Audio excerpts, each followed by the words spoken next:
using a mixed economy, we are now ready to understand why it is market economy.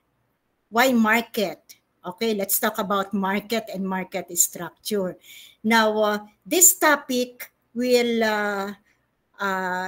be very important for you in preparation for your feasibility so that you will be able to identify or classify depending on the chosen business you would want to engage in for your feasibility.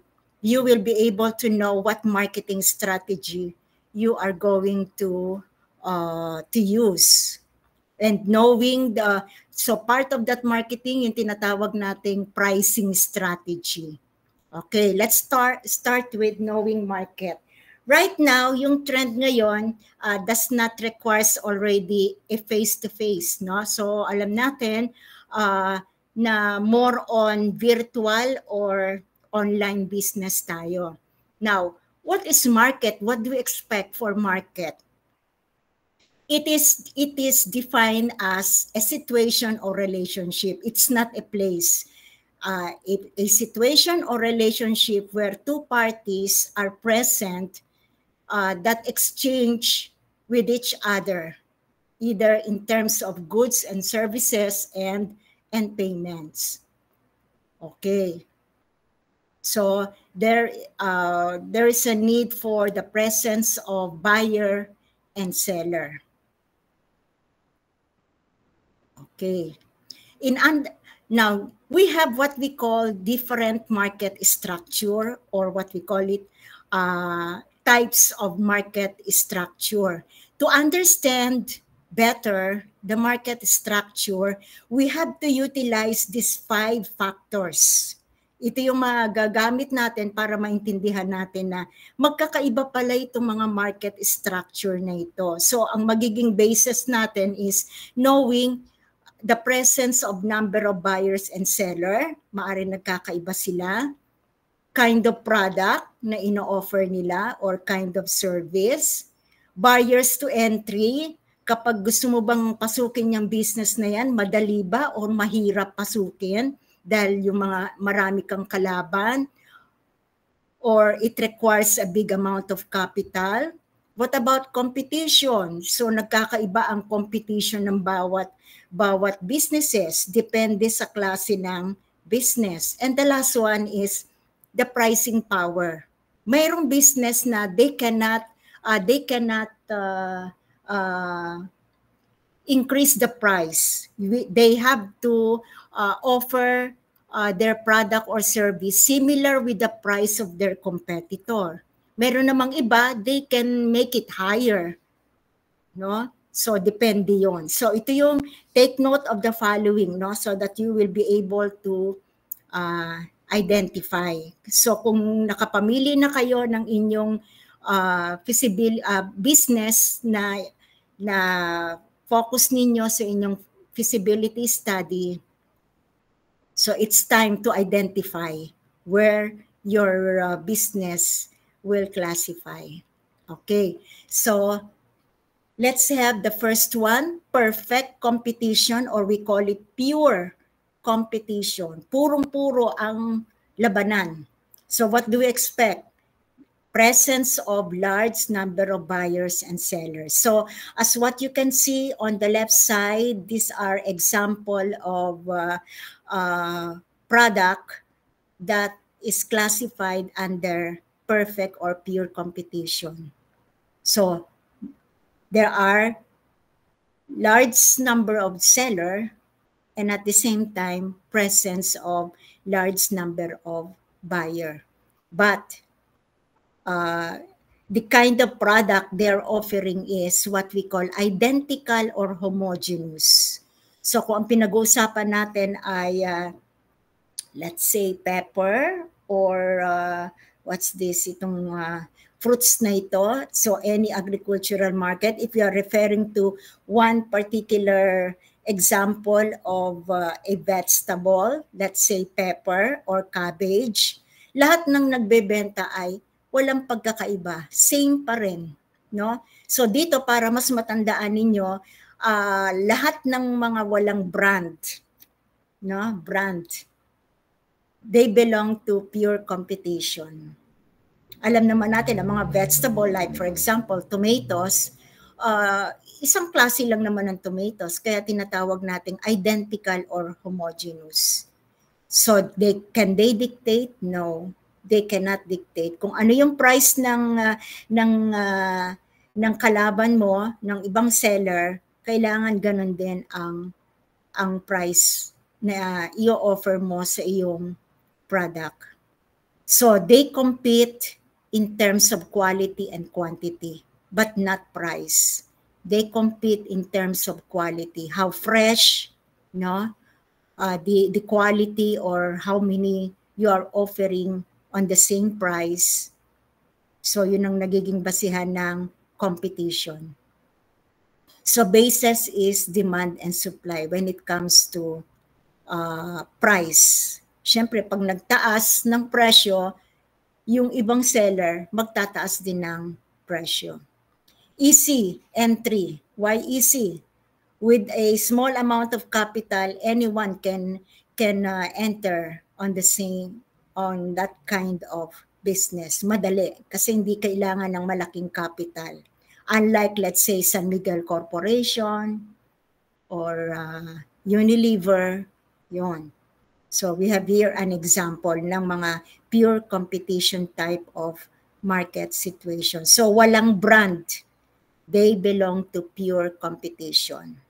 The second one is monopolistic competition. This time, bakit ko ine-emphasize yung brand? Dito sa monopolistic competition, any product or service that has brand, no? It can be identified through brand. May brand siya, may pangalan siya. They belong to monopolistic competition. So, large number of buyers and sellers also, no? But the difference is, if we're talking about, let's say, we're talking about shampoo. Lahat yan, pare-pares yung shampoo, pero nagkakaiba sila sa brand. So they can control their own brand. Kaya monopolistic competition. Presence of product differentiation. They only differs in terms of brand. If we're talking about beverages between Coke and Pepsi, pareha silang soft drinks pero magkakaiba sila sa pangalan. If we're talking about the service of, let's say, of an hair salon. So may mga pangalan yan, no? So magkaiba lang sila pero parehas na hair salon but they differs in terms of name. So how do they compete? They don't compete in terms of quality and quantity but how they promote, no? Depende sa kanilang marketing strategy. Or we call it advertisement or promotional strategy. Pagandahan yan. Kung titignan natin, the same lang naman, pero how they persuade their target market is the right way.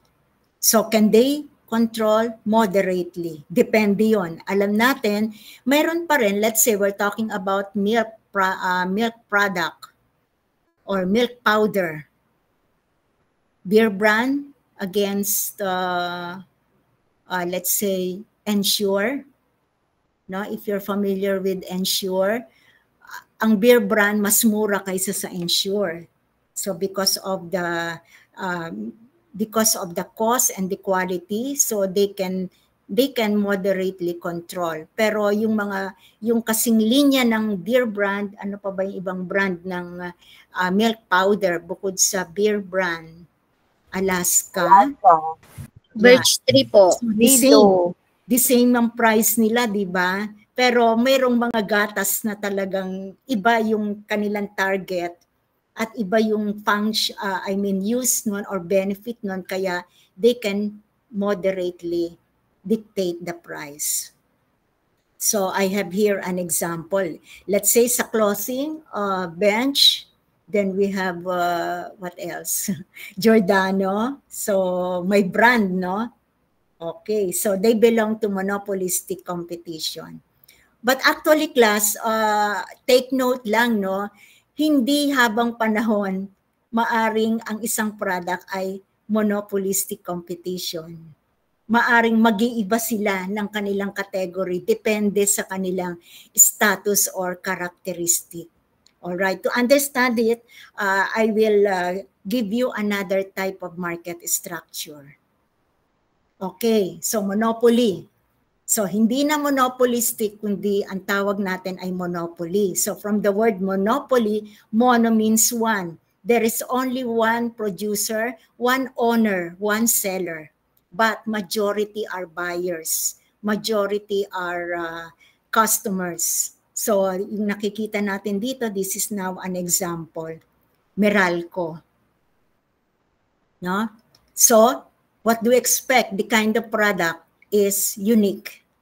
And therefore, since there is only one owner, producer, seller, no competition.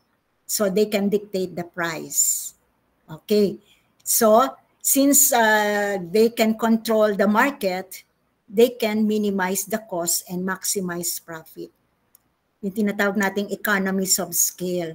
Dahil lahat ay kanilang part ng market nila, so they can reduce their cost. Mas nakakatipid sila kapag mas marami ang kanilang production.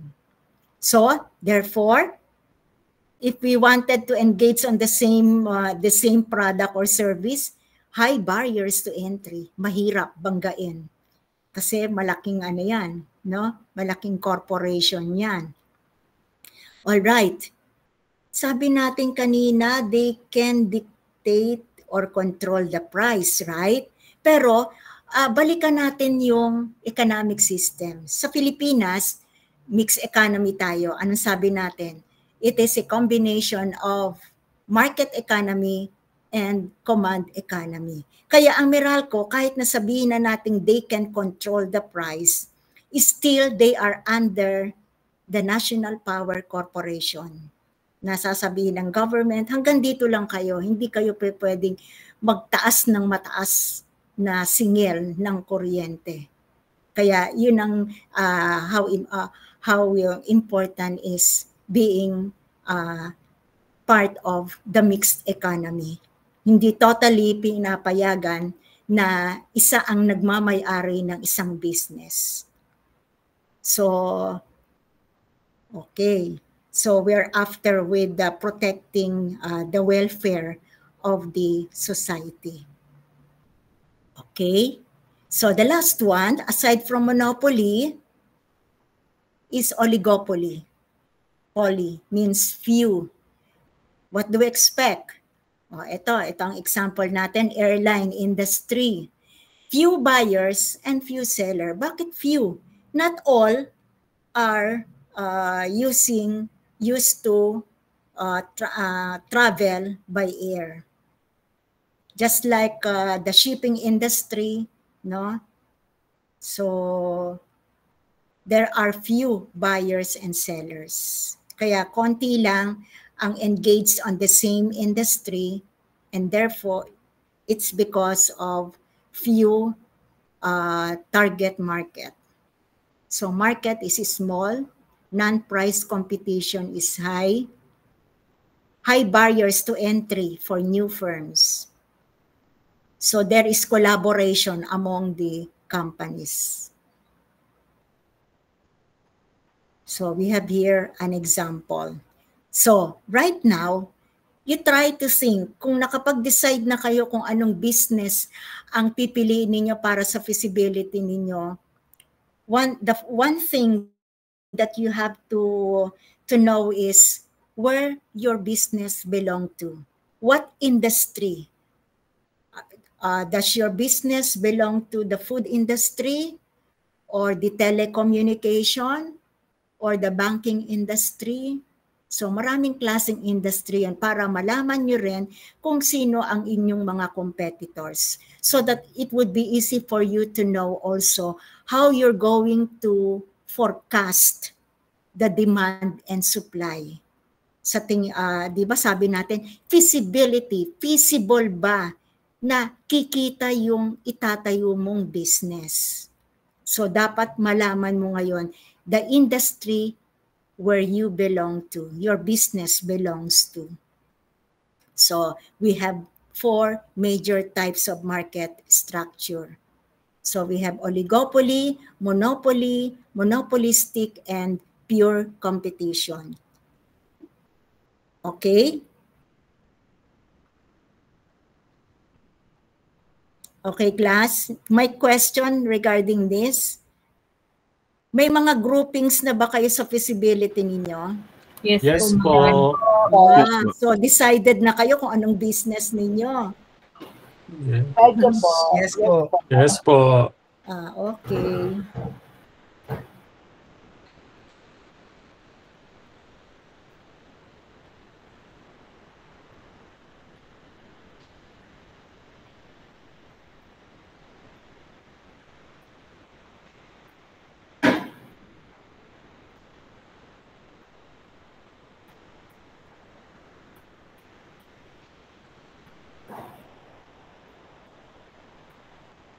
Just to check, demand and supply.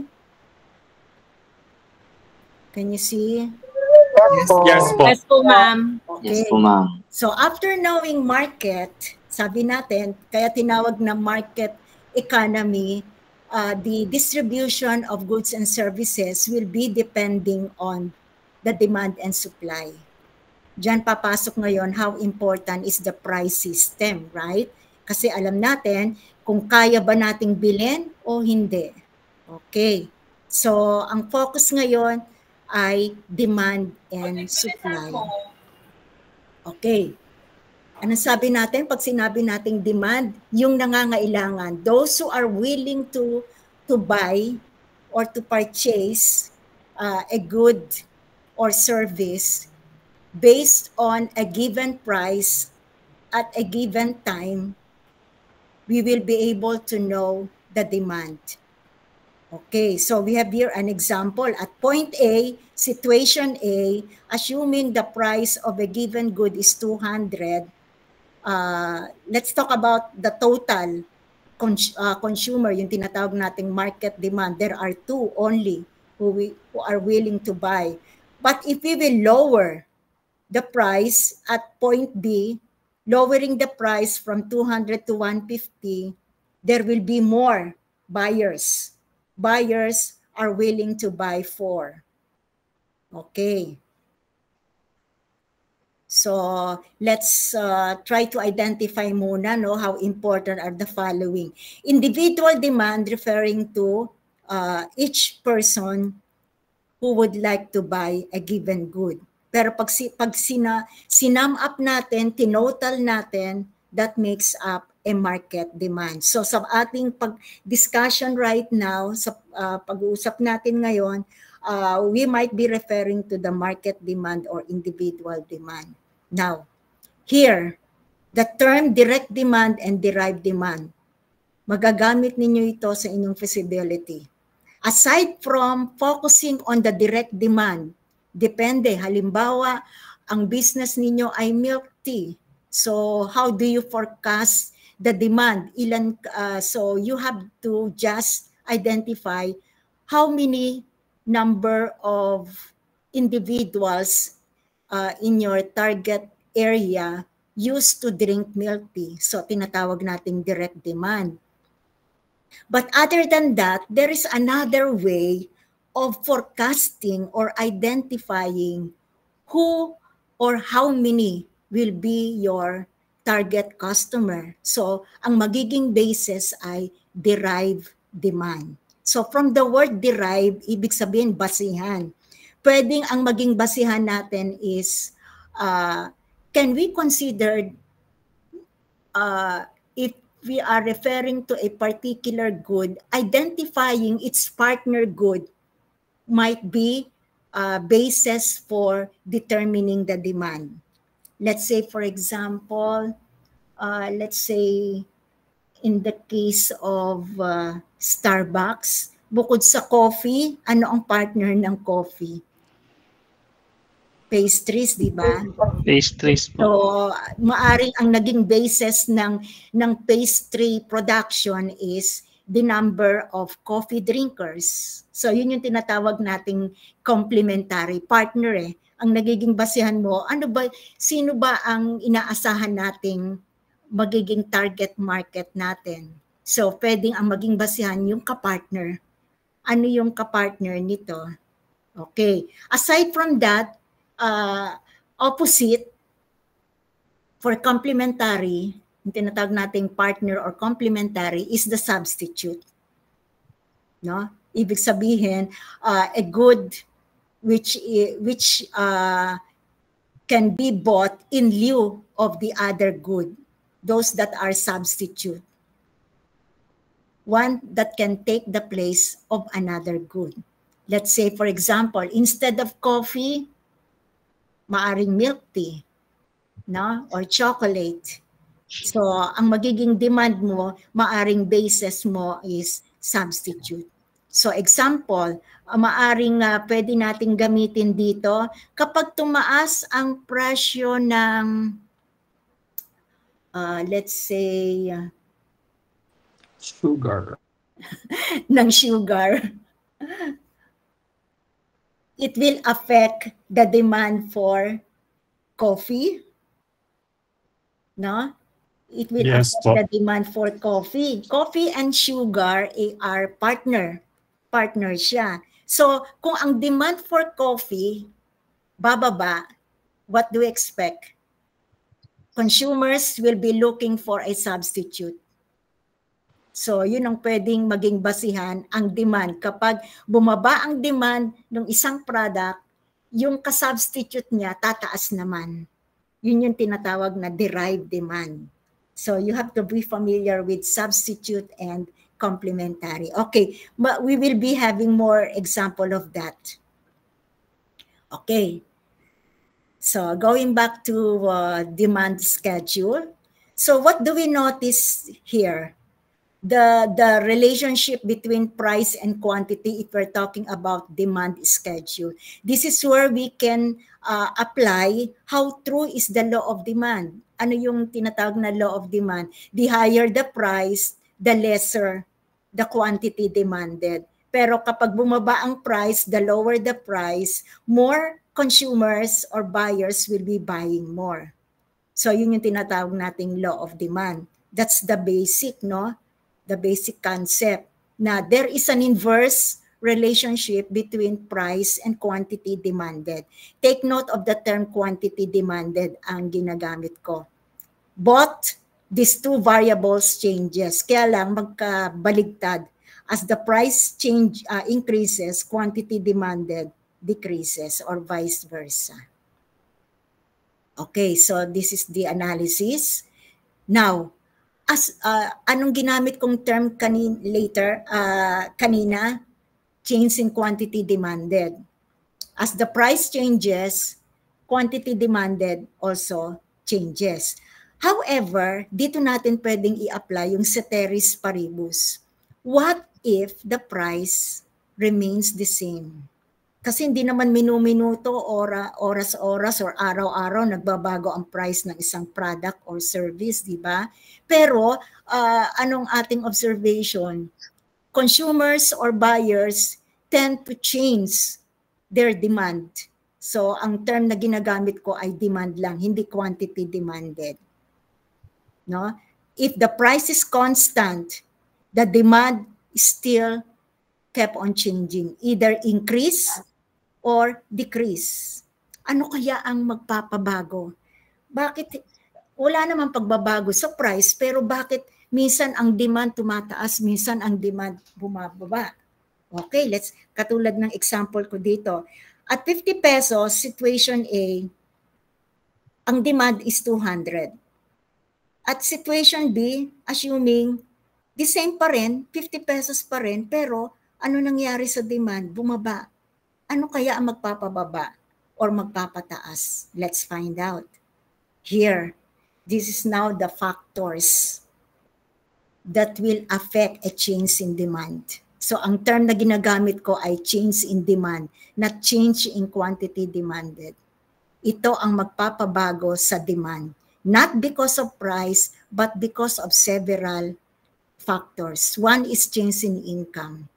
So when you say income, the money you are receiving.